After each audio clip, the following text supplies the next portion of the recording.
Hello friends, welcome to the success Kendra. Friends देखिए, आज इस सेशन में हम लोग बीपीएससी टीआरई 3.0 यानी कि बीपीएससी टीचर 3.0 जो न्यू वैकेंसी 2024 में आई हुई है फ्रेंड्स, उसके लिए एनसीईआरटी और एससीईआरटी क्लास 6 to 8 का।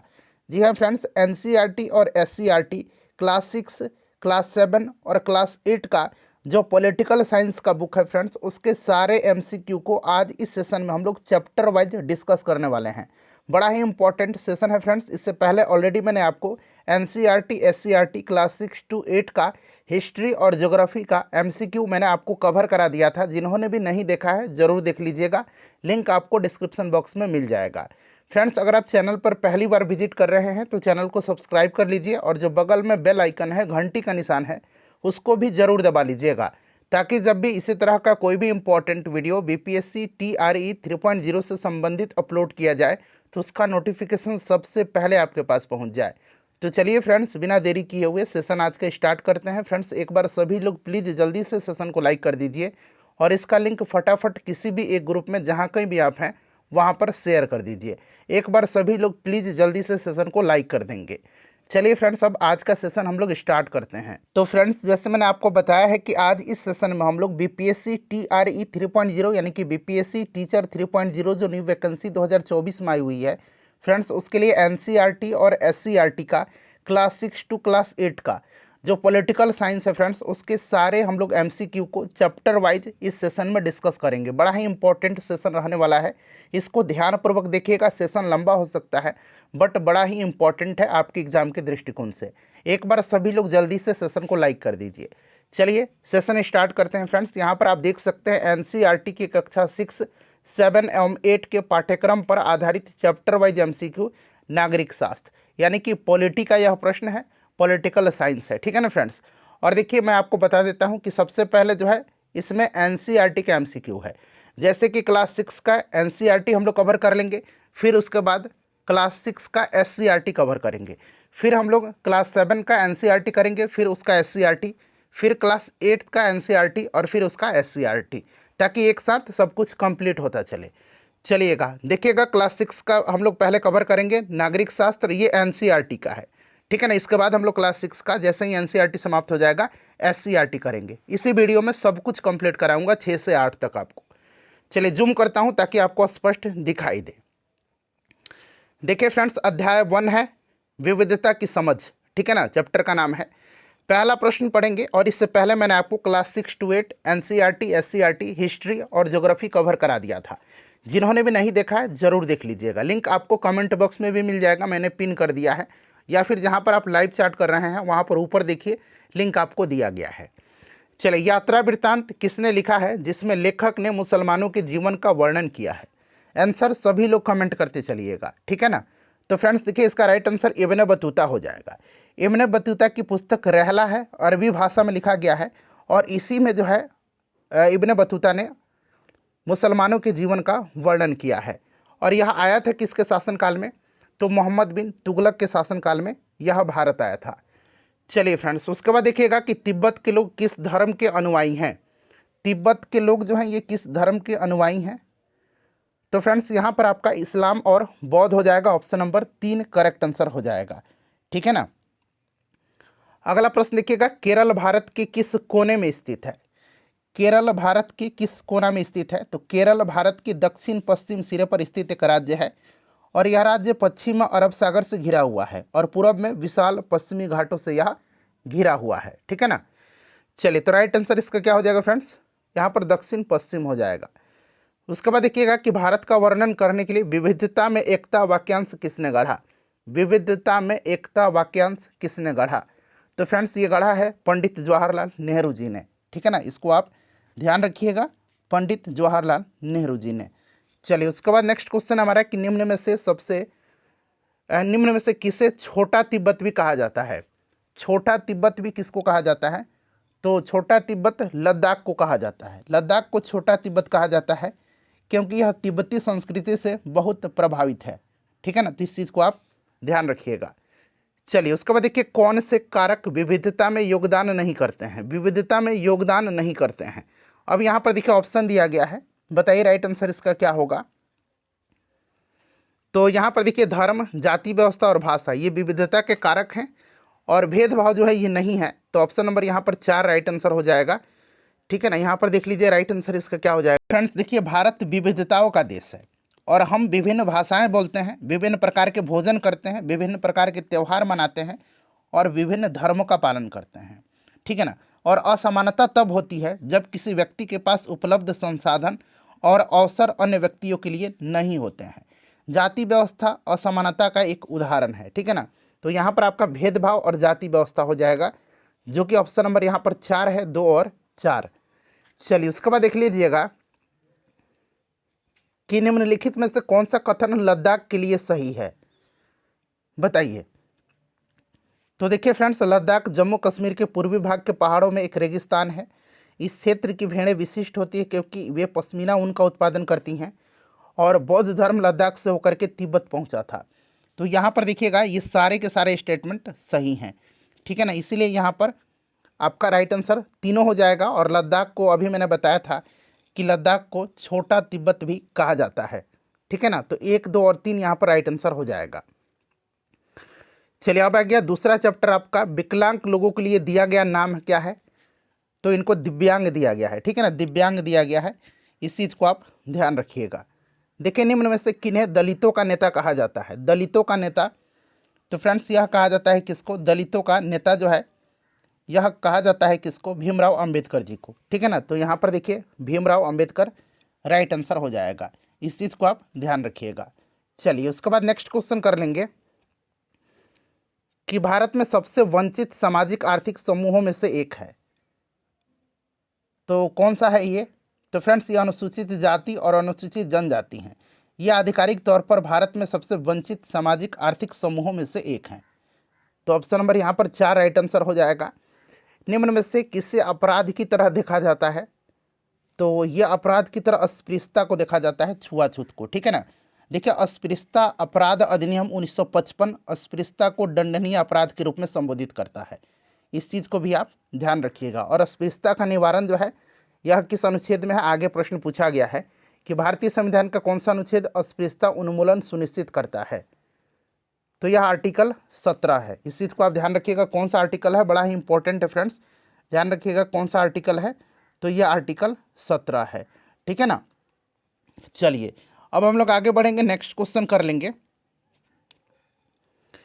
तीसरा अध्याय आ गया कि देखिए झगड़ों का निपटारा करने वाली सरकारी अंग कौन सी है। तो फ्रेंड्स ये न्यायालय होता है ना, न्यायपालिका। चलिए उसके बाद देखिएगा कि लोग अपने प्रतिनिधियों का चुनाव किस प्रक्रिया द्वारा करते हैं, बताएंगे। राइट आंसर इसका क्या हो जाएगा। तो फ्रेंड्स ये करते हैं प्रत्यक्ष चुनाव के द्वारा, प्रत्यक्ष चुनाव के द्वारा करते हैं। और ऐसा चुनाव प्रत्यक्ष चुनाव है जिसमें लोग सीधे उस व्यक्ति या फिर उस व्यक्ति या राजनीतिक दल को वोट देते हैं जिसे वे किसी राजनीतिक पद पर निर्वाचित होते देखना चाहते हैं। ठीक है ना, तो यहाँ पर प्रत्यक्ष हो जाएगा। देखिए सफरेज मूवमेंट या सफरागेट मूवमेंट ये संबंधित किससे है, ये बड़ा पूछा जाता है, बताइए राइट आंसर इसका क्या हो जाएगा। राइट आंसर इसका क्या हो जाएगा, बताइएगा। तो फ्रेंड्स ये महिलाओं के वोटिंग से संबंधित है, मताधिकार से। ठीक है ना, इसको आप ध्यान रखिएगा। चलिए शहर गांव या मोहल्ले में सरकार के स्तर को क्या कहा जाता है। तो फ्रेंड्स इनको स्थानीय सरकार कहा जाता है। ठीक है ना, स्थानीय कहा जाता है। और यह स्थानीय सरकार जो है, यह स्थानीय सरकार देखिए ये होता है आपका, ये जन प्रशासन का एक रूप होता है जो अधिकांश जगहों पर किसी राज्य या राष्ट्र की सबसे निचली श्रेणी की प्रशासनिक इकाई होती है। ठीक है ना, चलिए भारत में किस प्रकार की सरकार है। तो भारत में जो है आपको भी पता है किस प्रकार की सरकार है, लोकतांत्रिक सरकार है। ठीक है ना, लोकतांत्रिक सरकार है, इस चीज़ को आप ध्यान रखिएगा। चलिए उसके बाद नेक्स्ट क्वेश्चन है हमारा कि लोकतांत्रिक सरकार के लिए निम्नलिखित में से कौन सा कथन सही है, बताइए। सभी ऑप्शन को पढ़िए, पहला, दूसरा और तीसरा, मतलब 2 ही ऑप्शन यहाँ पर स्टेटमेंट हैं, इनमें से आंसर आपको चुन करके बताना है। तो देखिए फ्रेंड्स हमारे समय में लोकतांत्रिक सरकारों को समान रूप से प्रतिनिधि लोकतंत्र के रूप में जाना जाता है, बिल्कुल ये सही दिया गया है। और कोई सरकार तब स्वयं को लोकतांत्रिक नहीं कह सकती है जब तक कि सार्वभौमिक वयस्क मताधिकार के रूप में जाने जाने वाला अधिकार नहीं हो। बिल्कुल ये भी सही है। तो दोनों स्टेटमेंट यहाँ पर सही दिया गया है, इसीलिए आपका ऑप्शन 3 हो जाएगा, 1, 2 दोनों। चलिए अगला चैप्टर आ गया कि लोगों का सरकार पर नियंत्रण किस प्रकार से बना रहता है। तो फ्रेंड्स ये बना रहता है नियमित चुनाव से, ठीक है ना, नियमित चुनाव, इसको ध्यान रखिएगा। चलिए अगला प्रश्न करेंगे कि रंगभेद के विरुद्ध लंबा संघर्ष करने वाले अफ्रीकी नेता कौन थे। रंगभेद के विरुद्ध लंबा संघर्ष करने वाले अफ्रीकी नेता जो थे ये कौन थे, तो ये नेल्सन मंडेला थे। नेल्सन मंडेला को ध्यान रखेंगे 1990 में इनको भारत रत्न दिया गया है और 1993 में इनको नोबेल का शांति पुरस्कार भी दिया गया था। ये 27 वर्ष तक जेल रहे थे। 1964 में इन्हें कारावास की सज़ा सुनाई गई थी और 1990 में इनको रिहा किया गया था। लोकतांत्रिक सरकार के मुख्य विचारों में से एक है, लोकतांत्रिक सरकार के मुख्य विचारों में से एक है, तो फ्रेंड्स ये न्याय तथा समानता है। चलिए कौन सी नदी 2 राज्यों में जल विवाद का कारण है, बताइए। तो फ्रेंड्स यह नदी है कावेरी नदी, ठीक है ना। तमिलनाडु और कर्नाटक में कावेरी नदी के जल बंटवारे को लेकर के विवाद जारी है, ये चीज़ आपको भी पता है। चलिए देखिए, सरकार की जिम्मेदारियों पर चर्चा करने में महत्वपूर्ण भूमिका कौन निभाते हैं। तो फ्रेंड्स ये अखबार, पत्र पत्रिकाएं, टेलीविज़न, ये सब जो है टेलीविज़न बना लीजिएगा, ये सभी निभाते हैं। और लोकतंत्र के अगर हम बात करें तो आपको ये मीडिया, प्रिंट जो है, टीवी, बढ़ते दायरे के प्रभाव लोकतंत्र में चौथा स्तंभ इनको कहा जाता है। देखिए भारतीय संविधान की भूमिका क्या है, तो देखिएगा भारतीय संविधान उन आधारभूत नियमों या कानूनों को निर्धारित करता है जिनका पालन सभी को करना होता है। बिल्कुल ये करेक्ट है। इन्हीं कानूनों के तहत संघर्ष एवं मतभेदों को हल करना होता है, बिल्कुल सही है। तो यहाँ पर देख लीजिएगा आपका दोनों स्टेटमेंट सही दिया गया है। चलिए अब नेक्स्ट चैप्टर है कि ग्राम पंचायत के सदस्यों को क्या कहा जाता है। ग्राम पंचायत के सदस्यों को क्या कहा जाता है, पंच कहा जाता है इनको, ठीक है ना, ग्राम पंचायत के सदस्यों को, इस चीज़ को आप ध्यान रखिएगा। चलिए उसके बाद देखिए पंचायत प्रमुख का चुनाव कौन करता है। पंचायत प्रमुख का चुनाव जो है ये कौन करता है, तो ग्राम सभा के सदस्य सरपंच का चुनाव करते हैं, जो पंचायत अध्यक्ष होता है।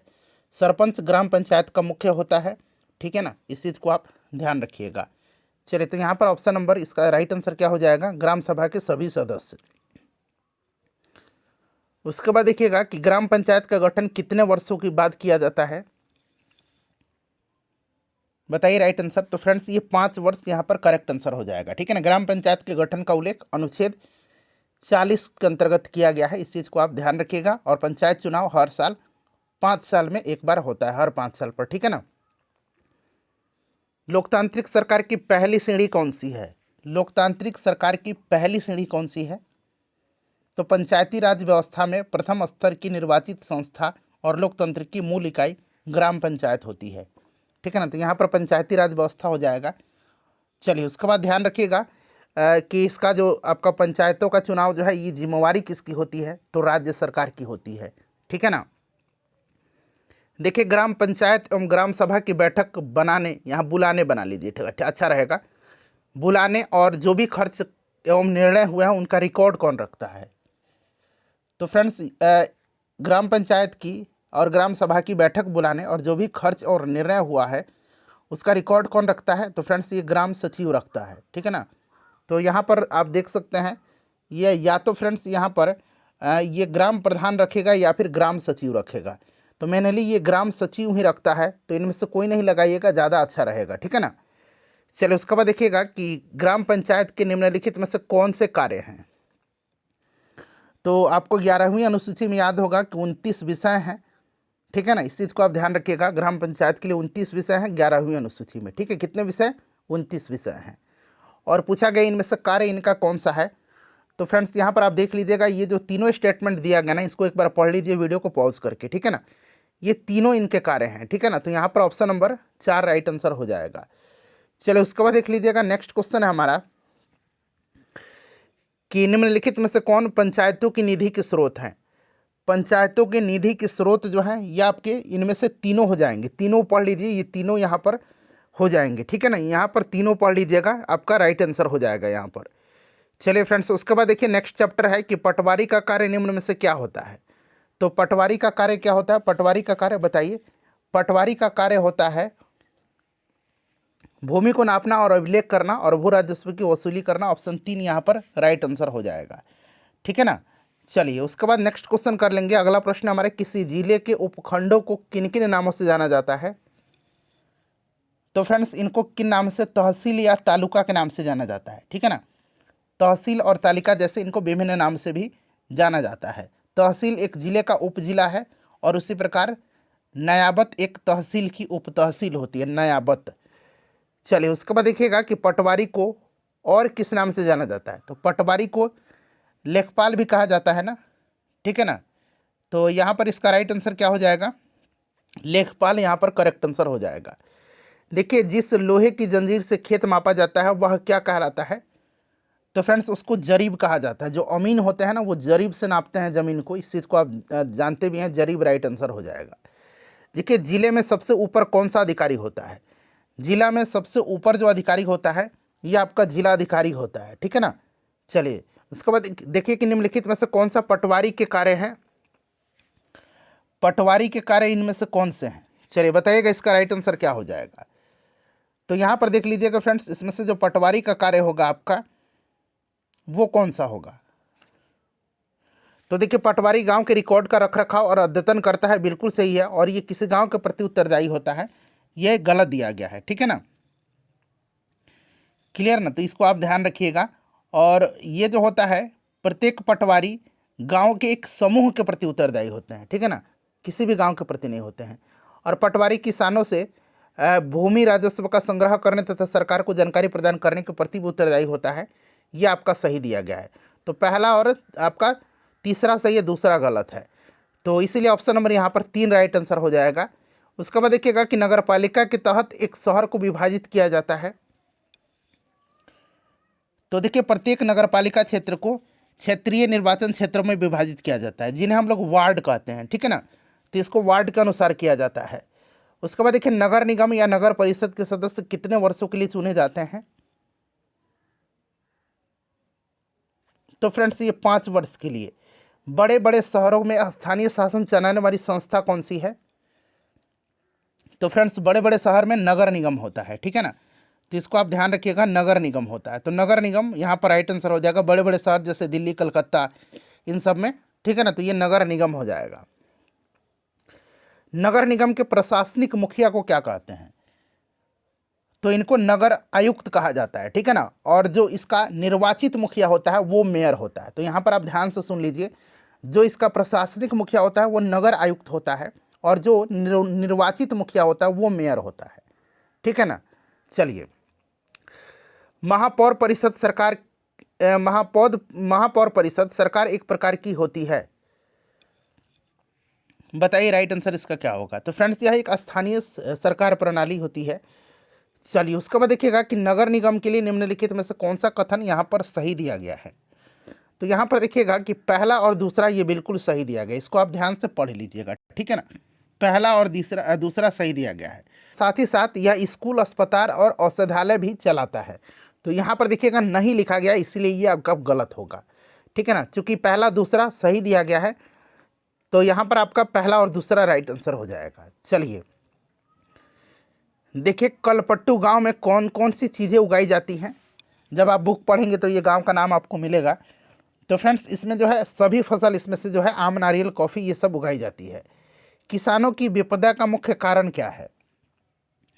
तो इसका मुख्य कारण जो है फ्रेंड्स ये कर्ज है, किसानों की विपदा का मुख्य कारण। क्योंकि छोटे किसान अक्सर साहूकार से पैसा उधार लेते हैं और वो चुका नहीं पाते हैं। तो इस तरह का कर्ज यहाँ पर राइट आंसर हो जाएगा। मछुआरों द्वारा प्रयोग की जाने वाली खास नाव को क्या कहते हैं? तो फ्रेंड्स इसको कैटामरन कहा जाता है, ठीक है ना। तो इसको ध्यान रखिएगा, ऑप्शन नंबर यहाँ पर 1 राइट आंसर हो जाएगा। चलिए उसके बाद नेक्स्ट क्वेश्चन है हमारा कि निम्न में से कौन जायद फसल है? तो देखिए खीरा, ककड़ी, तरबूज, इसमें से भिंडी, अरबी, ये सब जो है आपके जायद फसल के उदाहरण हैं। क्लियर। चलिए उसके बाद नेक्स्ट क्वेश्चन कर लेंगे। जायद फसल जो होती है फ्रेंड्स ये आपके मेनली मार्च अप्रैल में बोई जाती हैं। तो इस चीज़ को आप ध्यान रखिएगा, ठीक है ना। और इसमें अगर बात करें तरबूज, खीरा, आपका ककड़ी, मूंग, उड़द, ये सब, भिंडी भी इसी समय बोया जाता है अक्सर। तो ये सब आप मान सकते हैं, उपरोक्त सभी यहाँ पर राइट आंसर होगा। चलिए, मछली पकड़ने का व्यवसाय निम्न में से किस ऋतु में बंद रहता है? तो ये बंद किस ऋतु में रहता है? तो फ्रेंड्स ये वर्षा ऋतु में बंद रहता है, ठीक है ना, वर्षा ऋतु में यह बंद रहता है, ठीक है। चलिए, उसके बाद नेक्स्ट क्वेश्चन है हमारा कि नागालैंड में सीढ़ीदार खेतों के लिए निम्न में से कौन सा कथन सही है? बताइएगा, इसमें से कौन सा कथन सही दिया गया है? तो देखिए, यह चिमाजी नामक एक गांव है जो नागालैंड में फेक जिले में स्थित है। बिल्कुल ये सही है। अब पानी को रोके रखने के लिए प्रत्येक भूखंड के किनारे को ऊपर तक उठाया जाता है, ये भी सही है। उसके बाद देखिए, चिजामी के लोगों के पास अपने व्यक्तिगत खेत नहीं है, यह आपका गलत दिया गया है, ठीक है ना। तो यहाँ पर आपका गलत दिया गया है, ठीक है, इस चीज़ को ध्यान रखिएगा। चलिए, उनके पास अपने अलग अलग खेत हैं, लेकिन वे एक दूसरे के खेतों में भी सामूहिक रूप से कार्य करते हैं, तो ये आपका गलत दिया गया है। तो पहला और दूसरा यहाँ पर राइट आंसर हो जाएगा। चलिए, उसके बाद देखिएगा कि लागत पर कौन सा, हाँ चैप्टर 9 है, लागत पर आगम की अधिकता क्या कहलाती है? बताइए राइट आंसर क्या होगा? 7th और 8th, ये थोड़ा सा चैप्टर थोड़ा सा हार्ड है आपको, मतलब थोड़ा सा ठीक ठाक लगेगा आपको पढ़ने में, ठीक है ना। बताइए, तो फ्रेंड्स ये आपका क्या कहलाता है? फर्म का लाभ कहलाता है। तो यहाँ पर देखिए, लाभ दिया गया है ऑप्शन नंबर 3 में, ठीक है। शहरों में व्यापार करने के लिए लाइसेंस कौन देता है? तो ये नगर निगम देगा, ठीक है ना। चलिए, उसके बाद देखिएगा कि भारत में कितने महानगर स्थित हैं? भारत में कितने महानगर स्थित हैं? तो 2011 की जनगणना के अनुसार भारत में महानगरों की संख्या 46 है। क्लियर ना? चलिए, उसके बाद देख लीजिएगा, और 8 को इनमें से मेगा सिटीज़ कहा जाता है। देखिए, नेक्स्ट क्वेश्चन है कि गैर कृषि क्रियाकलाप वाले समूह पहचानिए। बताइए राइट आंसर इसका क्या होगा? तो मिट्टी के बर्तन बनाना, बुनाई, ईंट, ये सब करना, ठीक है ना। तो ऑप्शन नंबर यहाँ पर 4 राइट आंसर हो जाएगा, ठीक है, इसको ध्यान रखिएगा। चलिए, ये गैर कृषि वाले हैं, बाकी यहाँ पर देखिए कृषि वाले हैं। यहाँ पर देखिए निराई कृषि से संबंधित है, फिर निराई दिया गया है, ठीक है ना, तो इसलिए 4 होगा। चलिए, उसके बाद देखिए, भारत के लोगों का मुख्य व्यवसाय क्या है? तो मुख्य व्यवसाय जो है ये कृषि है। चलिए, उसके बाद देखिए, अस्थायी श्रमिकों को मिलने वाले निम्नलिखित लाभों में से कौन है? इसका करेक्ट आंसर क्या होगा? तो फ्रेंड्स यहाँ पर आप देखेंगे तो इनमें से आपका चिकित्सा लाभ, वृद्धावस्था के लिए बचत और अवकाश, ये सभी होगा, इसलिए ऑप्शन नंबर 4 यहाँ पर राइट आंसर होगा। चलिए फ्रेंड्स, अब क्लास 6 का हम लोग यहाँ पर आप देख सकते हैं SCRT कवर करेंगे। NCERT कंप्लीट हो गया, अब क्लास 6 का हम लोग NCERT कवर करेंगे, SCRT करेंगे, ठीक है ना। उसी प्रकार से फिर इसके बाद हम लोग NCERT 7 करेंगे, फिर SCRT 7 करेंगे। चलिए, पश्चिम बंगाल का मुख्य त्यौहार कौन सा है? तो ये दुर्गा पूजा है, ठीक है ना। बिहार का एक अद्वितीय पर्व जो है ये छठ पर्व है। चलिए, बिहार के लोगों का पसंदीदा भोजन क्या है? तो इनका पसंदीदा भोजन जो होता है ये आपका दही चूड़ा आपका होता है, लिट्टी चोखा यहाँ पर बहुत फेमस होता है, ठीक है ना। केरल में ओणम के अवसर पर किसका आयोजन किया जाता है? तो ओणम जो है ये केरल में मनाया जाता है, इस चीज़ को आप ध्यान रखिएगा। ओणम त्यौहार कहाँ पर मनाया जाता है? केरल में मनाया जाता है, ठीक है। और इस अवसर पर जो होता है वहाँ पर नौका दौड़ होता है, नौका दौड़। चलिए, भीमराव अंबेडकर किस जाति के थे? भीमराव अंबेडकर किस जाति के थे? बताइए राइट आंसर क्या होगा? करेक्ट आंसर कमेंट करके बताइए। तो भीमराव अंबेडकर जी जो हैं ये आपके हिंदू महार जाति से संबंध रखते थे, ठीक है ना, जो कि एक अछूत कही जाने वाली जाति थी, और इसी कारण से उनको सामाजिक और आर्थिक रूप से गहरा भेदभाव सहन भी करना पड़ा था। यहाँ पर देख लीजिए ऑप्शन 3। लोहार अपनी जीविका के लिए किसके बर्तन और औजार बनाता है? तो लोहार बनाता है आपका लोहे का, ठीक है ना। चलिए, उसके बाद देख लीजिएगा कि एक सीमांत किसान के पास कितनी ज़मीन होती है? तो 1 हेक्टेयर से कम होती है, 1 हेक्टेयर से कम होती है, 2.5 एकड़ से कम होती है, ठीक है ना। चलिए, एक यहाँ पर देखिए, वृहद किसान के पास कितनी ज़मीन होती है? वृहद किसान के पास जो है यह 2 हेक्टेयर से ज़्यादा होती है। चलिए, उसके बाद देख लीजिएगा कि आपका नेक्स्ट क्वेश्चन है हमारा कि रविवार छुट्टी कब से शुरू हुआ था? तो रविवार छुट्टी शुरू हुआ था आपका 1890 से, ठीक है ना। नारायण मेधाजी लोखंडे ने एक आंदोलन चलाया और 7 वर्ष के संघर्ष के बाद ब्रिटिश सरकार ने रविवार को अवकाश घोषित किया, ठीक है ना, 1890 में। इस चीज़ को आप ध्यान रखेंगे। पटना किसकी राजधानी है? तो पटना बिहार की राजधानी है। चलिए उसके बाद देखिए, एक प्रतियोगी एवं उद्यमी प्रवृत्ति से प्रेरित किस प्रकार की अर्थव्यवस्था लागू की गई? तो ये किस प्रकार की अर्थव्यवस्था लागू की गई है? ये मुद्रा प्रधान अर्थव्यवस्था, ठीक है ना, इसको आप ध्यान रखिएगा। चलिए उसके बाद देख लीजिएगा कि लेन देन का बदलता स्वरूप निम्नलिखित में से किस प्रकार की पूंजी कंपनी के कर्मचारियों द्वारा संचालन लाए जाने वाले कौशल और क्षमताओं को संदर्भित करती है? बताइए राइट आंसर इसका। तो फ्रेंड्स यहाँ पर देख लेंगे, ये आपकी मानव पूंजी है, ठीक है ना। चलो उसके बाद देखिए, निम्नलिखित में से क्या मध्यवर्ती वस्तुओं का एक उदाहरण नहीं है? तो यहाँ पर देखिए, औषधि जो है यह एक मध्यवर्ती वस्तुओं के उदाहरण नहीं है, ठीक है ना। मध्यवर्ती वस्तुएं वे उत्पादित वस्तुएं हैं जिनका प्रयोग उत्पादक कच्चे माल के रूप में उत्पादन की प्रक्रिया में करता है अथवा उन्हें फिर से बेचने के लिए खरीदा जाता है, ठीक है। चलिए नेक्स्ट क्वेश्चन है हमारा कि भारत में सबसे पहले सिक्के बने थे। तो सबसे पहले सिक्के बने थे ये चांदी के, ठीक है ना, फिर कुषाणों ने आपके सोने के सिक्के चलाए थे। चलिए फ्रेंड्स उसके बाद नेक्स्ट क्वेश्चन, यहाँ पर आप लोगों को मतभेद होगा मुझे पता है। चलिए भारत में वर्तमान प्रधानमंत्री कौन है? तो ये श्री नरेंद्र मोदी जी हैं। और राष्ट्रपति द्रौपदी मुर्मू जी हैं, ध्यान रखिएगा। उपराष्ट्रपति कौन है? आप कमेंट करके ज़रा मुझे बताइए, ठीक है। मतदान करने की न्यूनतम आयु कितना है?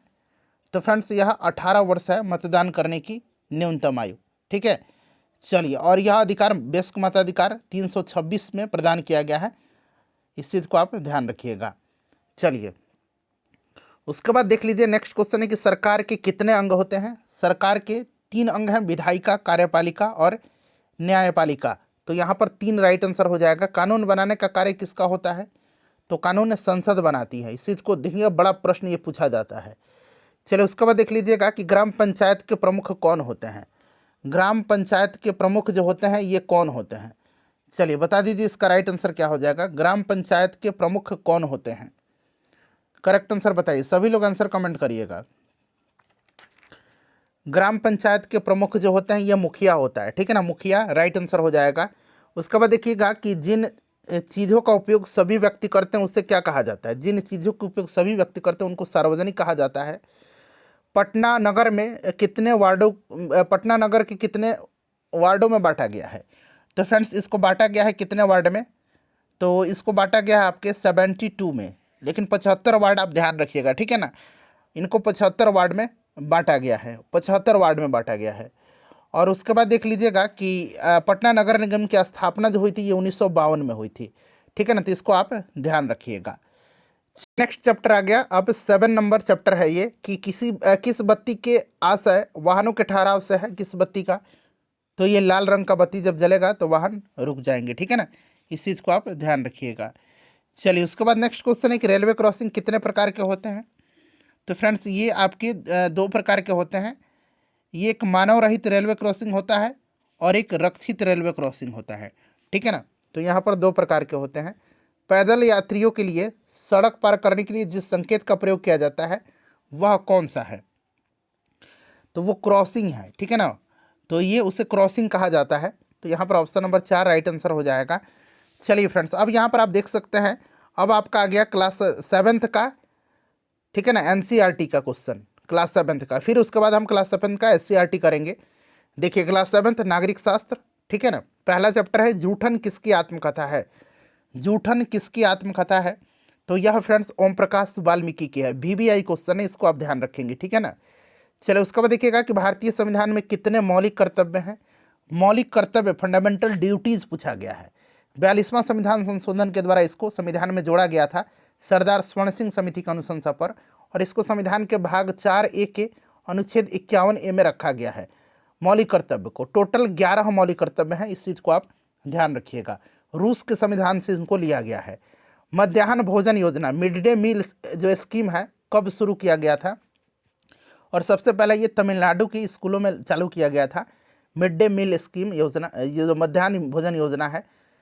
बताइए राइट आंसर क्या होगा फ्रेंड? तो ये 1995 में, ठीक है ना, 1995 में। देखिए नागरिक अधिकार अधिनियम कब पारित किया गया था? नागरिक अधिकार अधिनियम जो है यह पारित कब किया गया? देखिए फ्रेंड्स ध्यान दीजिएगा, नागरिक अधिकार संरक्षण अधिनियम 1955 के माध्यम से किसी भी रूप में अस्पृश्यता अर्थात छुआछूत का आचरण करने वाले को दंड देने का प्रावधान करता है, ठीक है ना। और यह 1 जून 1955 से प्रभावी हुआ था और 1976 में इसमें व्यापक संशोधन किया गया और इसका नाम बदल करके नागरिक अधिकार संरक्षण अधिनियम 1955 कर दिया गया। ठीक है ना। और इस अधिनियम के द्वारा जो है जो अनुच्छेद 17 है जिसमें अस्पृश्यता का उन्मूलन है, ये संबंधी प्रावधान के अनुरूप है यह। ठीक है ना। तो यहाँ पर 1955 राइट आंसर होगा। नागरिक अधिकार आंदोलन सर्वप्रथम किस देश में आरंभ हुआ था? तो यह फ्रेंड्स आरंभ हुआ था 1955 में अमेरिका में। ठीक है ना। तो यहाँ पर अमेरिका राइट आंसर हो जाएगा। उसके बाद देखिए लोकतांत्रिक सरकार के प्रमुख तत्व क्या हैं? लोकतांत्रिक सरकार के प्रमुख तत्व जो हैं ये क्या हैं? तो फ्रेंड्स जनभागीदारी, संघर्ष का समाधान और समानता। तो यहाँ पर तीनों इसका राइट आंसर होना चाहिए। ठीक है ना। तो देखते हैं कहाँ पर दिया गया है, 1, 2, 3 ऑप्शन 4 में। निम्नलिखित में से कौन सा युग्म उचित रूप से युग्मित है? उचित रूप से युग्मित पूछा गया है। गरिमा, स्वयं एवं अन्य व्यक्तियों को सम्मान के योग्य समझना। ठीक है ना। ये बिल्कुल आपका सही दिया गया है। ठीक है ना। संविधान यह एक ऐसा दस्तावेज होता है, संविधान, जिसका पालन करने के लिए देश के लोगों एवं सरकार के लिए आधारभूत नियम एवं कानून होता है। ठीक है ना। उसके बाद देख लीजिएगा यहाँ पर दिया गया है कि नागरिक अधिकार आंदोलन। तो नागरिक अधिकार आंदोलन जो है यहाँ पर आप देख लीजिए कि 1950 के दशक में यूएसए में शुरू हुआ था और वह आंदोलन जिसमें अमेरिकी लोगों को समान अधिकारों एवं नस्लीय भेदभाव को समाप्त करने की मांग किया गया था। तो यहाँ पर राइट आंसर जो है आपका क्या हो जाएगा? तो फ्रेंड्स 1 और 2 यहाँ पर करेक्ट आंसर हो जाएगा। ठीक है ना। तो 1 और यहाँ पर 2 राइट आंसर हो जाएगा। ठीक है। अफ्रीका में ये शुरू हुआ था, यहाँ पर ये गलत है, अमेरिका में ये शुरू हुआ था। ठीक है। यूएसए में हुआ था। बाकी ये दोनों यहाँ पर सही थे, मैंने आपको बता भी दिया है। चलिए उसके बाद अब दूसरा चैप्टर आ गया हमारा कि स्वास्थ्य सेवाओं को कितने भागों में बांटा गया है।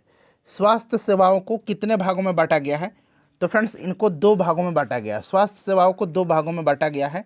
ठीक है ना। एक सार्वजनिक और एक निजी। ठीक है। तो इसको आप ध्यान रखिएगा। चलिए स्वास्थ्य का अर्थ क्या है? स्वास्थ्य का अर्थ क्या है? तो बीमारी और चोटों से मुक्त रहने की हमारी क्षमता, ये स्वास्थ्य का अर्थ है। चलिए उसके बाद देखिएगा कि सरकार द्वारा चलाई जाने वाली स्वास्थ्य सेवाओं को क्या कहते हैं, बताइए। तो फ्रेंड्स इनको हम लोग सार्वजनिक कहते हैं। ठीक है ना। सार्वजनिक स्वास्थ्य सेवा बोलते हैं ना हम लोग। चलिए उसके बाद देखिएगा कि कोस्टा रिका कहाँ का एक स्वस्थ देश है? Costa Rica. कोस्टा रिका दक्षिणी अमेरिका का एक देश है। ठीक है ना। और फ्रेंड्स इसकी राजधानी याद रखिएगा, सैन जोस इसकी राजधानी है। राजधानी पूछ लिया जाए हो सकता है। चलिए उसके बाद देखिएगा कि निम्नलिखित में से उचित रूप से कौन सा युग्मित है इसमें से? तो देखिए इसमें से उचित रूप से जो युग्मित है ना, ये आपसे पूछा जा रहा है। बताइए राइट आंसर इसका क्या होगा? तो फ्रेंड्स यहाँ पर देखेंगे इसमें से उचित रूप से जो युग्मित है ये आपके दूसरा और तीसरा है। ठीक है ना। ओपीडी बाहरी रोगी विभाग और जेनेरिक नाम दवाओं का रासायनिक नाम। ठीक है ना। ये चीज़ आप ध्यान रखिएगा। चिकित्सा पर्यटक, तो देखिए चिकित्सा पर्यटक यह उन विदेशियों को इंगित करता है जो इस देश में विशेष रूप से उन अस्पतालों में चिकित्सा उपचार करवाने आते हैं जो विश्व स्तर की सुविधाएं बहुत ही कम लागत पर प्रदान करते हैं, जिनके लिए उन्हें अपने देशों से अधिक भुगतान करना होता है। ठीक है ना। तो ये वाला यहाँ पर आपका, तो यहाँ पर पूछा गया कौन सा सही है? तो दूसरा और तीसरा। ठीक है ना। चलिए उसके बाद देखिएगा कि विधानसभा के सदस्य को क्या कहते हैं? विधानसभा के सदस्य को हम लोग क्या बोलते हैं फ्रेंड्स? इनको हम लोग बोलते हैं विधायक। ठीक है ना। चलिए विधानसभा में बहुमत दल का नेता कौन होता है? तो ये मुख्यमंत्री होता है। सिंपल सा क्वेश्चन है। हिमाचल प्रदेश को कितने निर्वाचन क्षेत्रों में बांटा गया है? तो हिमाचल प्रदेश में अगर बात करते हैं विधानसभा की सीट कितनी है, तो 68 है यहाँ पर। ठीक है ना। चलिए उसके बाद नेक्स्ट क्वेश्चन कर लेंगे। अगला प्रश्न कि वित्त आयोग से प्राप्त पंचायती राज संस्थाओं के लिए सहायता अनुदान किसके द्वारा प्राप्त की जाती है? पंचायती राज संस्थानों के लिए तो यह अनुदान प्राप्त की जाती है ग्राम पंचायत के द्वारा। ठीक है ना।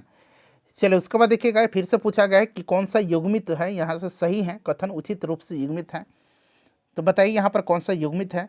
तो यहाँ पर आप देखेंगे फ्रेंड्स कि निर्वाचन क्षेत्र एक विशेष क्षेत्र जहाँ के वहाँ के रहने वाले सभी मतदाता अपने प्रतिनिधि चुनते हैं, ये बिल्कुल सही दिया गया है। बहुमत निर्वाचित प्रतिनिधि जो सत्ता पक्ष के सदस्य नहीं होते हैं, ये गलत दिया गया है। और प्रेस कॉन्फ्रेंस मीडिया से पत्रकारों का जमावड़ा, तो आपका पहला और तीसरा इसमें मेरे ख्याल से सही दिया गया है। ठीक है ना। चलिए समाज के लोगों में प्राकृतिक अंतर का सबसे पहला आधार क्या होता है? तो ये आपका लिंग होता है। ठीक है। चलिए जेंडर के आधार पर करते हैं। किसने देश में लैंगिक आधार पर भेदभाव खत्म किया? तो फ्रेंड्स ये किया था संविधान ने किया है, ठीक है ना। चलिए उसके बाद देखिएगा संविधान ने किया है, संविधान का अनुच्छेद 15 भी कहता है कि लिंग, जाति, ठीक है, धर्म, जन्म स्थान, इन सब के आधार पर भेदभाव नहीं किया जा सकता है। चलिए उसके बाद देखिएगा कि सामोआ द्वीप किस महासागर के दक्षिण में स्थित है।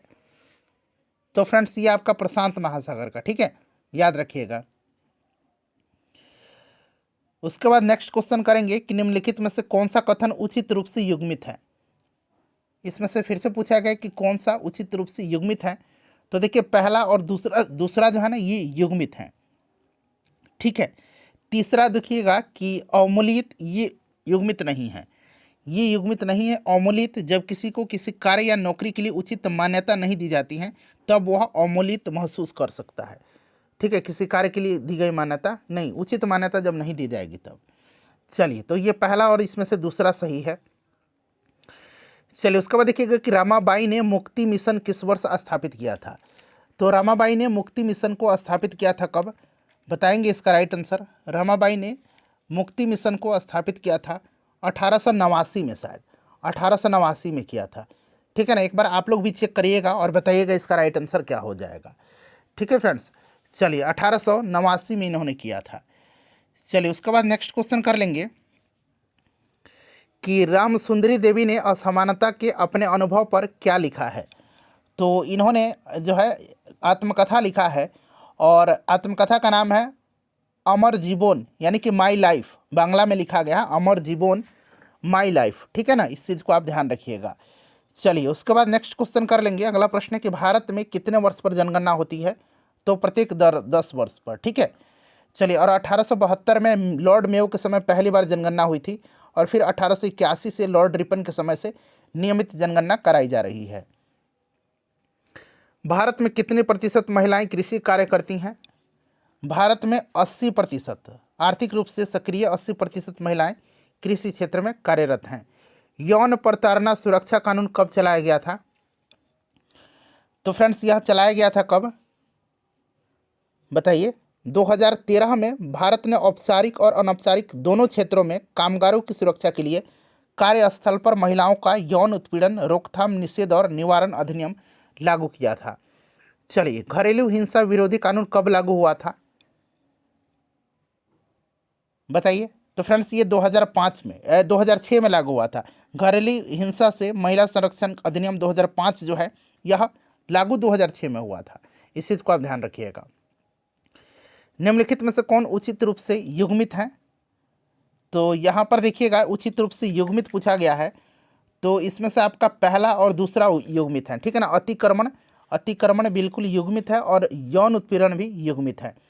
भेदभाव देखिए, भेदभाव जो है सभी लोगों के साथ समान रूप से या समान के साथ व्यवहार करना, तो ये भेदभाव तो हुआ ही नहीं, तो इसीलिए ये गलत दिया गया। पहला और दूसरा सही दिया गया, ठीक है ना। चलिए उसके बाद नेक्स्ट क्वेश्चन है हमारा कि लहरिया नामक समाचार पत्र किस राज्य से संबंधित है। लहरिया तो ये उत्तर प्रदेश से संबंधित है, ठीक है ना। उत्तर प्रदेश से ये संबंधित है, इस चीज़ को आप ध्यान रखिएगा, उत्तर प्रदेश से। चलिए फ्रेंड्स उसके बाद देख लीजिएगा कि भारत ने अपना पहला संचार उपग्रह अंतरिक्ष में कब भेजा था। तो इसका नाम क्या था, इसका नाम एप्पल था, ठीक है ना, और इसको 1981 में भेजा था। चलिए ऐसा नेक्स्ट क्वेश्चन है कि 1959 में भारत में पहला दूरदर्शन केंद्र कहाँ पर स्थापित किया गया था। तो फ्रेंड्स ये आपका कहाँ पर स्थापित किया गया था, दिल्ली में किया गया था, ठीक है ना, दिल्ली में किया गया था। चलिए और 1975 में इसका हिंदी नामकरण दूरदर्शन नाम से किया गया और उस समय उसका नाम टेलीविज़न इंडिया के नाम से स्थापना हुआ था। प्रिंटिंग प्रेस का आविष्कार किसने किया है। तो ये गुटेनबर्ग है, गुटेनबर्ग राइट आंसर हो जाएगा। और इन्होंने जो पहली पुस्तक छापी थी उसका नाम बाइबल है, ठीक है ना, बाइबल को छापा था। चलिए उसके बाद देखिएगा कौन सा इसमें से युग्मित है, यानी कि सही युग्मित है। तो मैं बताता हूँ यहाँ पर देखिएगा युग्मित जो है इसमें से सेंसरशिप बिल्कुल युग्मित है। दूसरा जन विरोध, जन विरोध जो है बहुत संख्या में, बहुत कम संख्या में एक साथ जुटते हैं और किसी न किसी मुद्दे पर अपना विरोध आते हैं। जन विरोध तो बहुत ज़्यादा लोग जब जुटेंगे तब होगा ना जन विरोध, तो बड़ी संख्या में होना चाहिए, तो छोटी संख्या गलत दिया गया है। तो पहला सही है, ध्यान रखिएगा, और तीसरा सही है, ठीक है ना, पहला और तीसरा सही है जो कि ऑप्शन नंबर 3 में है। चलिए उसके बाद देखिएगा कि सप्ताह में लगने वाले बाजार को क्या कहते हैं। तो सप्ताह में जो बाजार लगता है उसको हम लोग साप्ताहिक बाजार कहते हैं। हमारे गांव में लगता है हर बुधवार और शनिवार के दिन लगता है। उत्पादन और उपभोक्ताओं के बीच के लोगों को क्या कहते हैं? उत्पादक और उपभोक्ताओं के बीच के लोग को व्यापारी कहा जाता है। ठीक है, चलिए उसके बाद देखिएगा कि घर से बाहर कदम रखे बिना ही बाजार में प्रवेश को क्या कहते हैं? डिजिटल शॉपिंग इसको हम लोग कह सकते हैं, ऑनलाइन शॉपिंग। ठीक है ना। चलिए उसके बाद देखिएगा कि साप्ताहिक बाजारों में चीज़ें किन दामों पर मिलती हैं? तो बहुत ही सस्ता मिलता है। तो यहाँ पर ऑप्शन 2 राइट आंसर हो जाएगा। चलिए उसके बाद देखिए निम्नलिखित में से कौन सा इसमें से सही ढंग से युग्मित है? तो फ्रेंड्स इसमें से पहला और तीसरा युग्मित है। ठीक है ना, पहला और तीसरा। कम मात्रा में क्रय विक्रय को थोक थोड़ी कहते हैं, बहुत ज़्यादा खरीदेगा तो थोक में खरीदना, हम लोग बोलते हैं ना थोक में खरीदोगे तो सस्ता मिलेगा। तो ये वाला गलत है, पहला और तीसरा सही है। चलिए तो पहला और तीसरा इसमें से सही है। बाजार में कमीज चैप्टर का नाम है। रुई किन पौधों से प्राप्त होती है? तो रुई जो होती है ये कपास से होती है, ये आपको भी भली भांति पता है। पावरलूम क्या है? पावरलूम क्या है? तो पावरलूम विद्युत चालित करधा है। ठीक है, चलिए उसके बाद देखिए कुरनूल कहाँ पर अवस्थित है? कुरनूल जो है ये आंध्र प्रदेश में है, कुरनूल। उसके बाद इरोड कपड़ा कहाँ पर मिलता है? इरोड कपड़ा जो है ये कहाँ पर मिलता है? तो फ्रेंड्स ये तमिलनाडु में मिलता है। इरोड जो है ये तमिलनाडु में मिलता है। ठीक है ना, चलिए तमिलनाडु राइट आंसर हो जाएगा। उसके बाद देखिएगा कि रुई के गोलों से बीज अलग करने की विधि को ओटाई कहा जाता है। ठीक है ना। निम्नलिखित में से कौन सही ढंग से युग्मित है? इसमें से सही ढंग से युग्मित पूछ लिया गया है फिर कि कौन सा है। तो यहाँ पर देख सकते हैं, यहाँ पर तीनों जो है ना ये तीनों सही ढंग से युग्मित हैं। एक बार तीनों को आप पढ़ लीजिए, छोटा कर देता हूँ, तीनों को पढ़िए, तीनों ये बिल्कुल सही ढंग से युग्मित हैं। ठीक है ना, तो यहाँ पर तीनों राइट आंसर हो जाएगा, 1 2 3। चलिए उसके बाद देखिएगा कि भारत का संविधान प्रत्येक नागरिक को किस दृष्टि से दिखता है? किस दृष्टि से दिखता है? तो ये समान दृष्टि से दिखता है। ठीक है ना। 2011 की जनगणना के अनुसार कितने प्रतिशत महिलाएं थी? तो महिलाएं जो थी फ्रेंड्स ये आपका 48% और पुरुष 52%। ठीक है ना, इस चीज़ को आप ध्यान रखिएगा, महिलाएं 48% और पुरुष 52%। ठीक है, चलिए और 1.21 बिलियन जो है यह हमारी पॉपुलेशन थी 2011 की जनगणना के अनुसार। नेक्स्ट क्वेश्चन है कि भारत में मत देने की न्यूनतम आयु कितनी है? तो ये अभी मैंने आपको बताया था। तवा नदी किन पहाड़ियों से निकलती हैं? तवा नदी जो है ये महादेव पर्वत से निकलती है। ठीक है ना, ये महादेव पर्वत से निकलती है, इसको आप ध्यान रखिएगा, महादेव पर्वत से। चलिए उसके बाद नेक्स्ट क्वेश्चन हमारा है, हाँ अब हमारा एनसीईआरटी खत्म हो गया, अब 7th का एससीईआरटी आ गया। ठीक है ना, क्लास 7th का अब यहाँ पर देख सकते हैं आप एससीईआरटी आ गया।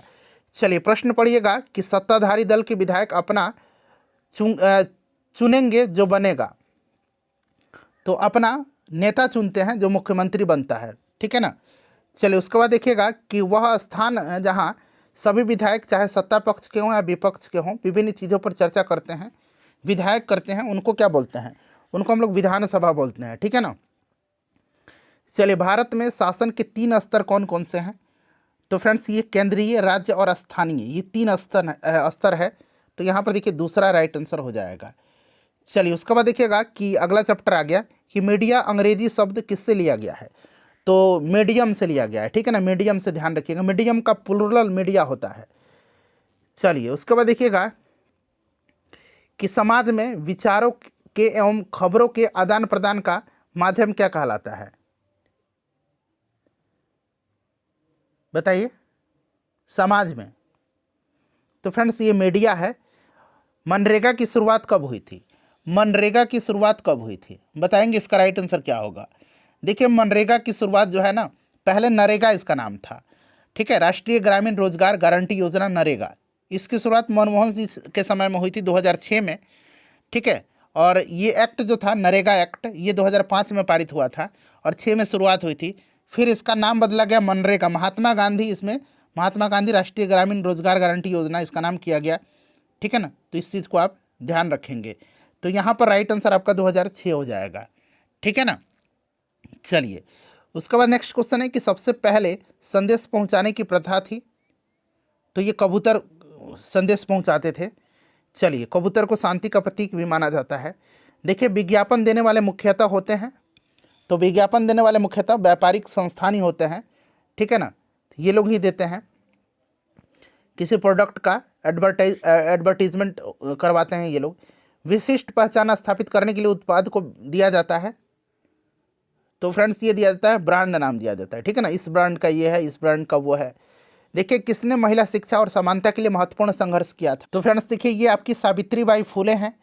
ये ज्योतिबा फुले की धर्मपत्नी हैं, जिन्होंने सत्यशोधक समाज की स्थापना किया था ज्योतिबा फुले ने 1873 में। और देखिए सावित्रीबाई फुले ने 1852 में दलित बालिकाओं के लिए एक विद्यालय की स्थापना भी किया था। चलिए लोकनायक के नाम से किसको जाना जाता है, तो लोकनायक जयप्रकाश नारायण हैं। देखिए गंगा नदी पर फरक्का बांध का निर्माण कब हुआ था, तो फ्रेंड्स गंगा नदी पर फरक्का बांध का निर्माण जो हुआ था ये मेरे ख्याल से आपका हुआ था कब, 1975 में हुआ था, ठीक है ना, पश्चिम बंगाल में। चलिए फ्रेंड्स अब आ गया कक्षा 8 का एनसीईआरटी, फिर हम लोग उसके बाद एससीईआरटी करेंगे, ठीक है ना फ्रेंड्स। चलिए बहुत ही आसान तरीके से मैं आपको पूरा बुक कवर करवा दे रहा हूँ, आपको पता भी नहीं चल रहा है। चलिए प्रश्न पढ़ेंगे, पहला चैप्टर है, यहाँ पर आप देख सकते हैं एनसीईआरटी का है यह। भारतीय संविधान का जनक किसे कहा जाता है, भारतीय संविधान का जनक किसको कहा जाता है, तो ये बाबा साहब अम्बेडकर को, ठीक है ना, ये संविधान के निर्माता हैं। चलिए भारत के संविधान के मुख्य वास्तुकार भी इनको कहा जाता है। और ये स्वतंत्र भारत का जो पहला कैबिनेट था उसमें कानून और न्याय मंत्री भी थे। चलिए ये ड्राफ्टिंग कमेटी के यानी कि मसौदा समिति के अध्यक्ष भी थे।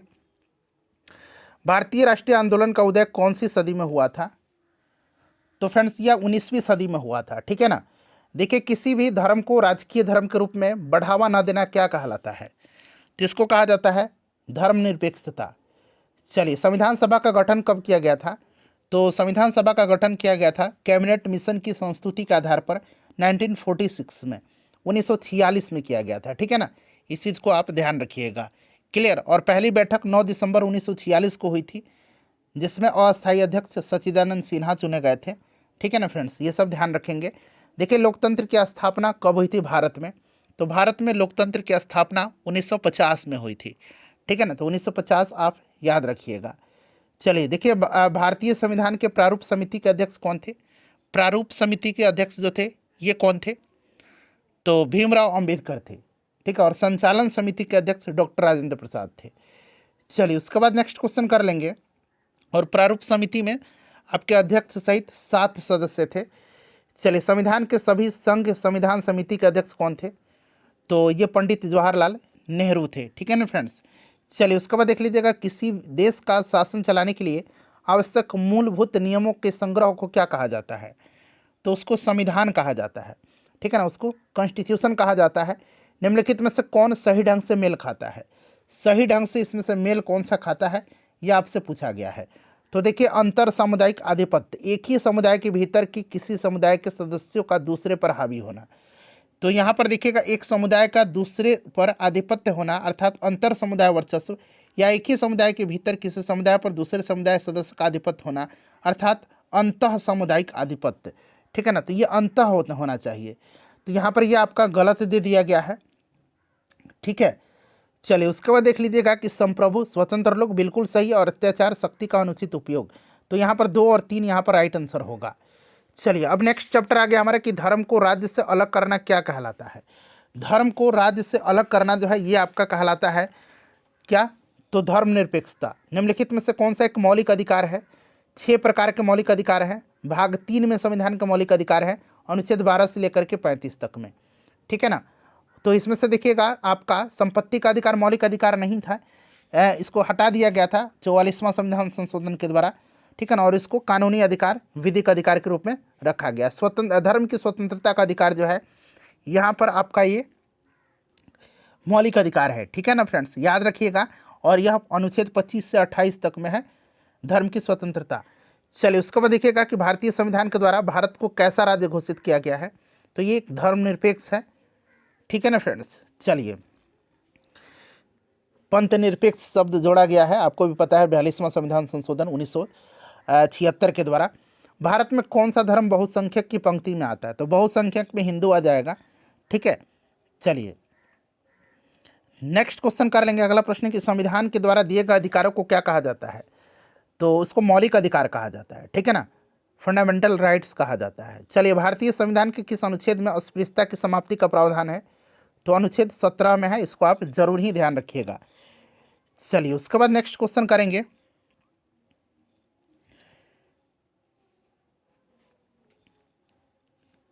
कि वफादारी की शपथ किस देश में दिलाई जाती है। वफादारी की शपथ दिलाई जाती है ये कहाँ पर, अमेरिका में, ठीक है ना, अमेरिका में वफादारी की शपथ दिलाई जाती है। वफादारी की शपथ किसी संगठन, संस्था या राज्य के प्रति निष्ठा की प्रतिज्ञा है जिसका कोई व्यक्ति सदस्य है, ठीक है ना।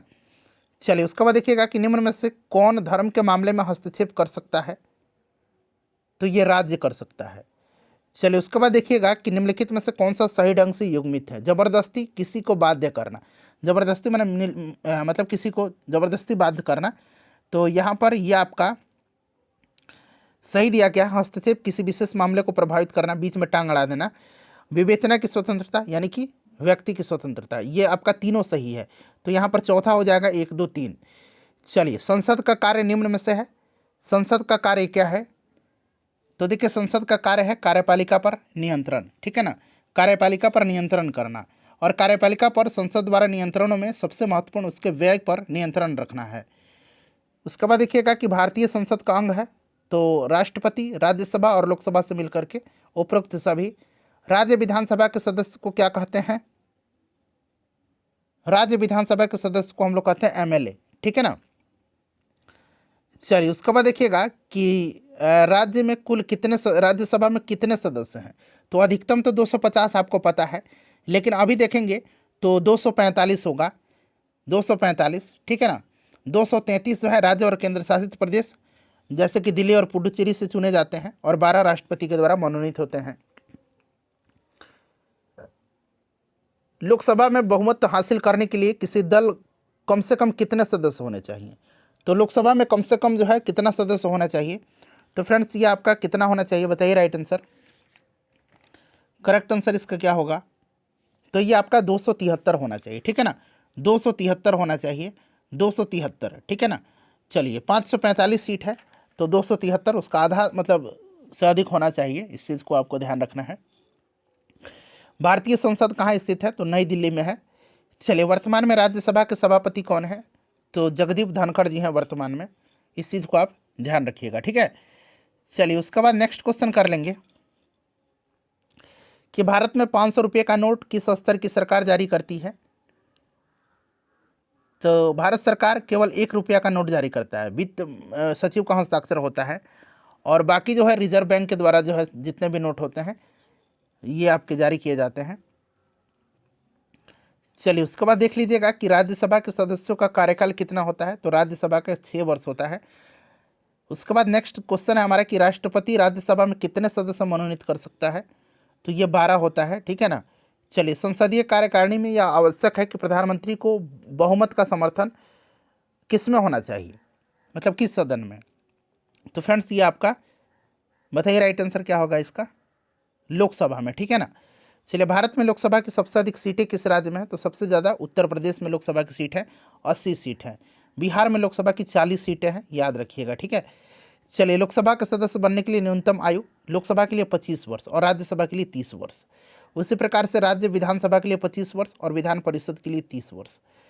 लोकसभा के प्रथम स्पीकर कौन थे, तो ये जीवी मावलंकर हैं, गणेश वासुदेव मावलंकर, ठीक है ना। तो ऑप्शन नंबर यहाँ पर 2 राइट आंसर हो जाएगा, ठीक है। और पहली महिला स्पीकर मीरा कुमार हैं।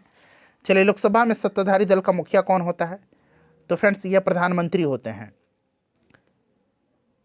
संसद के संदर्भ में निम्नलिखित कथन पर विचार करें, और यहाँ से आपको राइट आंसर नहीं, ये आपको हाँ यहाँ से राइट आंसर चुन करके बताना। 3 स्टेटमेंट दिया गया है, चलिए बताइएगा इसमें से सही आपका कौन सा है, करेक्ट आंसर कौन सा होगा इसका बताइए।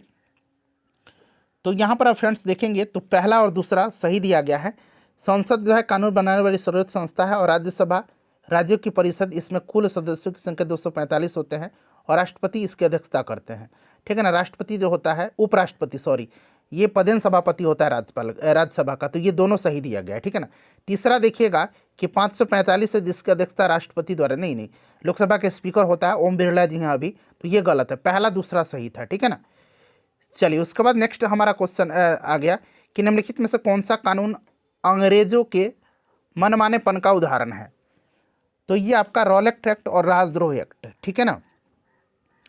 रॉलेट एक्ट और राजद्रोह एक्ट, इसको आप ध्यान रखिएगा, तो इसमें से आपका 3 राइट आंसर हो जाएगा। चलिए उसके बाद नेक्स्ट क्वेश्चन है, रॉलेट एक्ट 1919 में आया था, घरेलू हिंसा में सबसे अधिक प्रताड़ित कौन होता है? तो घरेलू हिंसा में सबसे ज़्यादा महिलाएं प्रताड़ित होती हैं।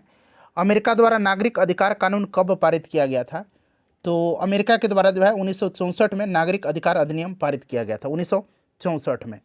अंग्रेज़ों ने राजद्रोह एक्ट कब पारित किया था? अंग्रेज़ों ने राजद्रोह एक्ट को पारित किया था 1837 में, ठीक है ना, 1837 में पारित किया था। चलिए फ्रेंड्स, उसके बाद नेक्स्ट क्वेश्चन है कि घरेलू हिंसा अधिनियम संसद द्वारा कब पारित किया गया? पारित कब किया गया? देखिए, घरेलू हिंसा अधिनियम जो है ना, यह 26 अक्टूबर 2006 से जो है भारत सरकार और महिला एवं बाल विकास मंत्रालय के द्वारा लागू किया गया था, ठीक है ना, 2006 से। तो यहाँ पर ऑप्शन जो है थोड़ा सा यहाँ पर ठीक ठाक मुझे नहीं लग रहा है। आप याद रखिएगा 26 अक्टूबर 2006 से जो है यह लागू किया गया था, ठीक है ना। चलिए, हिंदू उत्तराधिकार संशोधन कानून कब पास किया गया था?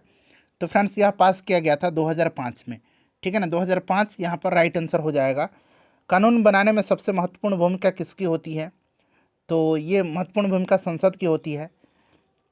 उसके बाद देखिएगा कि रॉल एक्ट अधिनियम का उद्देश्य क्या था? तो इसका उद्देश्य था आपको भारतीय जो नागरिक थे उनकी स्वतंत्रता पर अंकुश लगाने के लिए। चलिए, उसके बाद नेक्स्ट क्वेश्चन करेंगे कि सामाजिक समानता किस अनुच्छेद में है? सामाजिक समानता जो है यह अनुच्छेद 15 में है, ठीक है। धर्म, जाति, लिंग इन सब के आधार पर भेदभाव नहीं किया जा सकता है।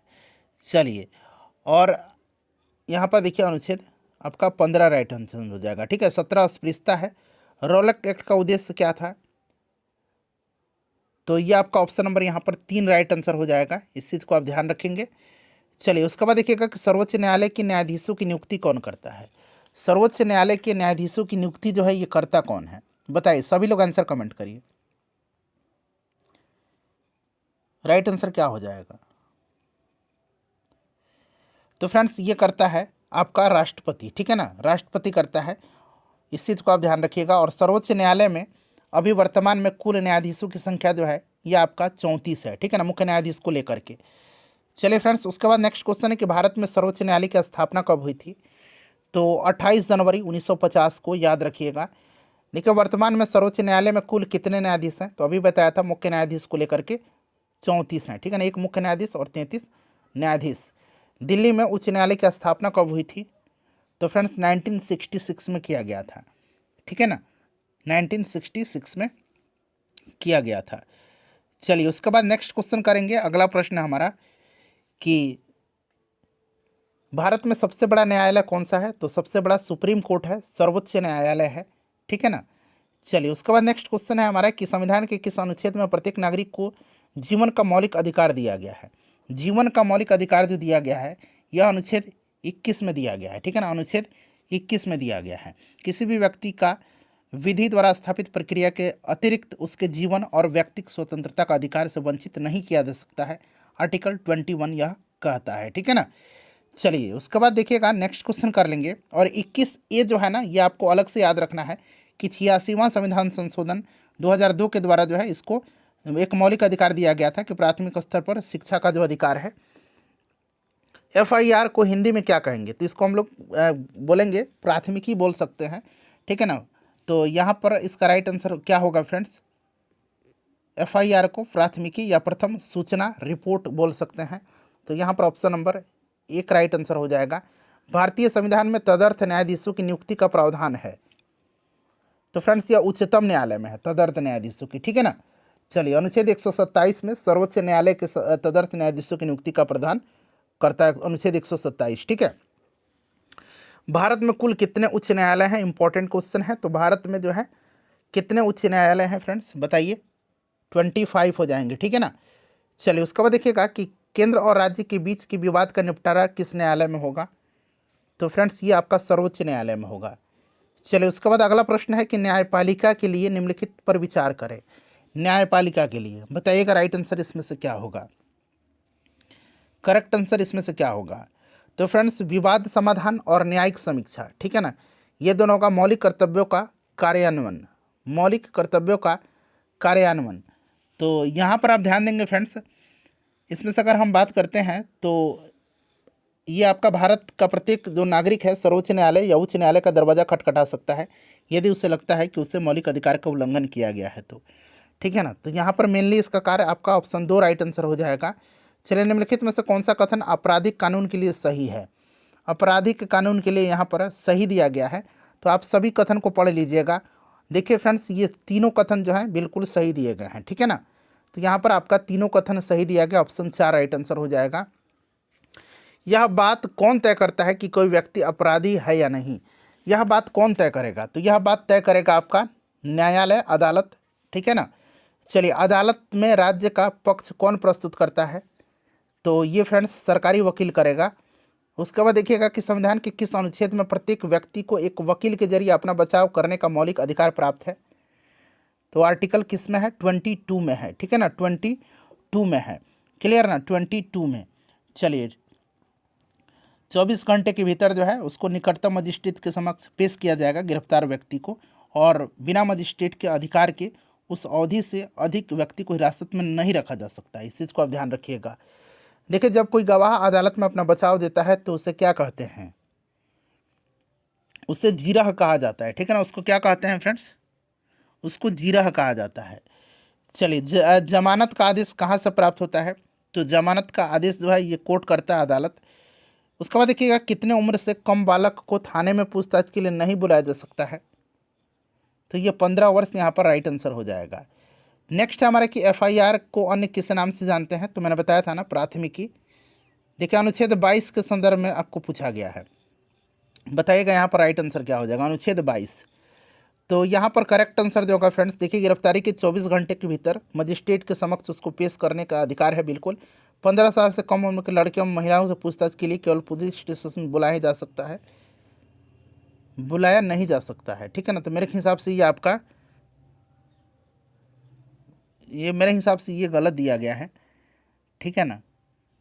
तो यहाँ पर आप देख लीजिएगा, थाने में नहीं बुलाया जा सकता है इनको, ठीक है ना। किसी भी गिरफ्तारी के समय उसे उस अपराध की सूचना दी जाने वाला अधिकार जिसके लिए उस व्यक्ति को गिरफ्तार किया गया, बिल्कुल पहला और तीसरा मेरे हिसाब से इसका राइट आंसर होगा। क्लियर ना। चलिए, उसके बाद नेक्स्ट क्वेश्चन करेंगे कि शहरी इलाकों में कितने प्रतिशत आदिवासी गरीबी रेखा से नीचे जीवन यापन करते हैं? तो फ्रेंड्स, ये आपका 40% लगभग मान के चलिएगा। भारत में कुल कितने राष्ट्रीय पार्क हैं? तो 106 जो है नेशनल पार्क हैं, ठीक है। और आगे आपको कितने जो है वन्य जीव अभ्यारण्य हैं ये भी आपको मिल जाएगा, चिंता मत करिए, ठीक है ना। हाशिए पर होने का अर्थ क्या है? हाशिए पर होने का अर्थ होता है आपका महत्वहीन, ठीक है। चलिए, उसके बाद देखिए, भारत की कुल आबादी का कितना प्रतिशत लोग आदिवासी है?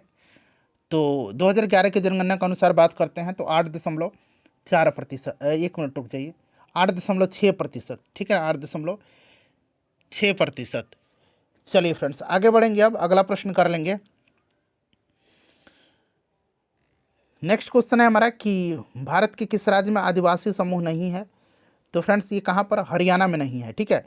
आदिवासी लोग मुख्य रूप से कौन सी भाषा बोलते हैं? तो इनमें से ये मेन रूप से भीली भाषा ऑप्शन के हिसाब से। देखिए, किसी धर्म की साक्षरता दर सबसे कम है भारत में? तो ये आपका मुस्लिम हो जाएगा। भारत में कुल कितने वन्य जीव अभ्यारण्य हैं? तो ये आपको याद रखना है, 567 हैं मौजूदा समय में, ठीक है ना। और नेशनल पार्क 106 हैं। चलिए, 2005 में गठित न्यायमूर्ति राजेंद्र सच्चर कमेटी का संबंध बड़ा इंपॉर्टेंट है, 2005 में गठन किया गया था, और यह संबंधित किससे है? तो फ्रेंड्स देखिए, इनका संबंध है देश में मुसलमानों की सामाजिक, आर्थिक और शैक्षणिक दशा जानने के लिए। यूपीए गवर्नमेंट ने प्रधानमंत्री मनमोहन सिंह के नेतृत्व में जो है सरकार थी, प्रधानमंत्री थे, 2005 में दिल्ली हाई कोर्ट के मुख्य न्यायाधीश राजेंद्र सच्चर की अध्यक्षता में समिति का गठन किया था। यहाँ पर ऑप्शन नंबर 2 राइट आंसर हो जाएगा। देखिए, कालाहांडी, इसको कालाहांडी बना लीजिएगा। कालाहांडी जिला बिहार भारत के किस राज्य में है? कालाहांडी जो है ये फ्रेंड्स उड़ीसा में है। उसके बाद देख लीजिएगा, यहाँ पर 11 नंबर क्वेश्चन है, इसको पढ़िए और राइट आंसर आप बताइए कौन सा सही है। तो इसमें से केवल पहला सही दिया गया है, ठीक है ना, इसमें से पहला सही दिया गया है, पढ़ लीजिए आप, मैं आंसर बता दे रहा हूँ, सिर्फ पहला सही, केवल एक राइट आंसर इसका हो जाएगा। चलिए, उसके बाद देखिए, भारत में नागरिकों को कितने मौलिक अधिकार प्राप्त हैं? मौलिक अधिकार यानी कि फंडामेंटल राइट, तो 6 प्रकार के मौलिक अधिकार हैं, ठीक है ना फ्रेंड्स, ध्यान रखिएगा कितने प्रकार के? 6 प्रकार के मौलिक अधिकार हैं। चलिए, मैंने बताया था भाग 3 में मौलिक अधिकार हैं, अनुच्छेद 12 से 35 तक। कौन सा वर्ग आरक्षण की श्रेणी में आता है? तो आरक्षण की श्रेणी में इसमें से सभी आ जाएंगे, दलित, आदिवासी, पिछड़ा, सब लोग आता है। अनुसूचित जाति या जनजाति अधिनियम कब पास किया गया था? तो फ्रेंड्स यह पास किया गया था 1989 को। ठीक है, 1989 में इसको पास किया गया था। सफाई कर्मियों ने सिर पर मैला ढोने के खिलाफ सर्वोच्च न्यायालय में याचिका कब डाली थी? तो फ्रेंड्स ये 2005 में डाली थी, ठीक है ना, 2005 में। इस चीज़ को आप ध्यान रखिएगा। कबीर पेशे से क्या थे? तो कबीर पेशे से बुनकर थे, ठीक है। चलिए उसके बाद देखिए, निम्न में से किस कवि की उलटवासियाँ प्रसिद्ध हैं? तो फ्रेंड्स ये प्रसिद्ध है आपका कबीर दास का, ठीक है। चलिए, आरक्षण नीति से किस वर्ग को लाभ होता है? तो फ्रेंड्स ये सभी लोगों को इसमें से लाभ होगा। चलिए उसके बाद देखिएगा कि जन सुविधाओं में क्या शामिल हैं? जन सुविधा में शामिल है आपका, इसमें से सभी हो जाएगा, सड़क, पानी, सार्वजनिक यातायात। किसके कारण पैदा होने वाली बीमारियों से हर रोज 1600 से ज़्यादा भारतीय मौत के मुंह चले जाते हैं? तो फ्रेंड्स ये पानी राइट आंसर हो जाएगा इसमें से, ठीक है ना। उसके बाद देखिए, सरकार किस जन सुविधा के लिए निजी कंपनियों का सहारा ले सकती हैं? तो यहाँ पर आपका उपरोक्त सभी हो जाएगा, परिवहन, बिजली और सड़क के निर्माण के लिए भी। कौन सा अनुच्छेद स्वच्छ जल का अधिकार को जीवन का अधिकार का हिस्सा मानता है? तो यह अनुच्छेद 21 है, ठीक है ना, अनुच्छेद 21 राइट आंसर इसका हो जाएगा। चलिए उसके बाद देखिएगा, नेक्स्ट क्वेश्चन है कि शहरी इलाकों में प्रति व्यक्ति कितना लीटर पानी प्रतिदिन मिलना चाहिए? तो कम से कम 135 लीटर प्रति व्यक्ति प्रतिदिन मिलना चाहिए। चलिए अब आ गया हमारा नेक्स्ट, हमारा जो ये चैप्टर है। चलिए, किस तरह की स्वीकृति के बाद संसद फैसले लागू होते हैं संसद में? तो फ्रेंड्स ये आपका राष्ट्रपति यहाँ पर राइट आंसर हो जाएगा। उसके बाद देखिएगा कि न्यूनतम वेतन कौन तय करता है? न्यूनतम वेतन जो है यह तय करती है सरकार, ठीक है ना। भारत के किस शहर में 1944 में भयंकर गैस त्रासदी हुई थी? तो ये भोपाल में हुई थी, ठीक है। मिथाइल आइसोसाइनाइड का रिसाव हुआ था, याद रखिएगा। चलिए, प्रधानमंत्री की नियुक्ति कौन करता है? तो प्रधानमंत्री की नियुक्ति राष्ट्रपति करते हैं, ठीक है ना। चलिए उसके बाद देखिए, शोषण के विरुद्ध अधिकार के बारे में निम्नलिखित में से कौन सा कथन जो है इसमें से सही दिया गया है? पढ़िए, बताइए राइट आंसर इसका क्या होगा। तो यहाँ पर देखिए, किसी को भी कम पारिश्रमिक या दास्ता के तहत काम करने के लिए बाध्य नहीं किया जा सकता, बिल्कुल सही है। और 15 वर्ष से कम आयु के किसी भी बच्चे को किसी कारखाने या खनन कार्य में काम करने या किसी अन्य खतरनाक रोजगार में लगाने के लिए नियोजित नहीं किया जाएगा, ठीक है, नहीं किया जाएगा, ये आपसे पूछा जा रहा है। बताइए राइट आंसर इसका। 14 वर्ष, 15 वर्ष नहीं, ठीक है ना, तो इसको आप ध्यान रखिएगा, ये गलत है, पहला सही था। तो यहाँ पर आपका केवल एक राइट आंसर हो जाएगा। चलिए फ्रेंड्स, अब आ गया आपका एनसीईआरटी हो गया, अब एससीईआरटी का क्लास 8 आ गया, ठीक है ना। चलिए जल्दी जल्दी कवर करेंगे फ्रेंड्स इसको भी हम लोग। देखिए, निम्नलिखित में से कौन सा संवैधानिक प्रावधान भारतीय संविधान द्वारा ब्रिटिश संविधान से लिया गया है? तो ब्रिटिश संविधान से लिया गया आपका संसदीय विशेषाधिकार, न्यायिक समीक्षा, कानून द्वारा स्थापित प्रक्रिया, ये कहाँ से लिया गया है? यह बताइएगा, कानून द्वारा, ठीक है ना। चलिए, न्यायिक समीक्षा अमेरिका से है। भारतीय संविधान की रूपरेखा का प्रस्ताव कहाँ पेश किया गया था? तो फ्रेंड्स ये पेश किया गया था आपका कराची अधिवेशन में ना, 1931 का भारतीय राष्ट्रीय कांग्रेस का कराची अधिवेशन में। तो इस चीज़ को आप ध्यान रखेंगे।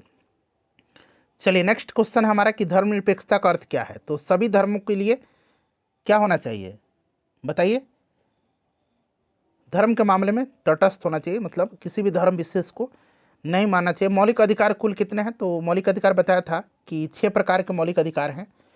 चलिए उसके बाद देखिएगा कि राज्यसभा में निर्वाचित सदस्य की संख्या, तो राज्यसभा में निर्वाचित 233 है और 12 राज्यसभा में जो है आपके राष्ट्रपति मनोनीत करते हैं। तो इस प्रकार से टोटल 45 है, अधिकतम 250 हो सकती है।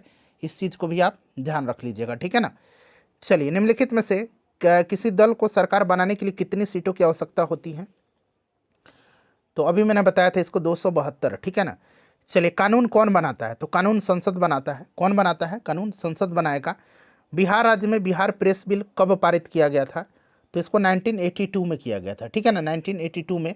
और उस समय वहाँ के मुख्यमंत्री जगन्नाथ मिश्रा थे बिहार के। चलिए, न्यायपालिका की संरचना किस तरह से है? तो न्यायपालिका की संरचना जो है एक आपके पिरामिड की तरह है, ठीक है ना। और पिरामिड की तरह है जिसमें सबसे ऊपर सर्वोच्च न्यायालय, फिर आपका उच्च न्यायालय और फिर नीचे जिला और अधीनस्थ न्यायालय आता है।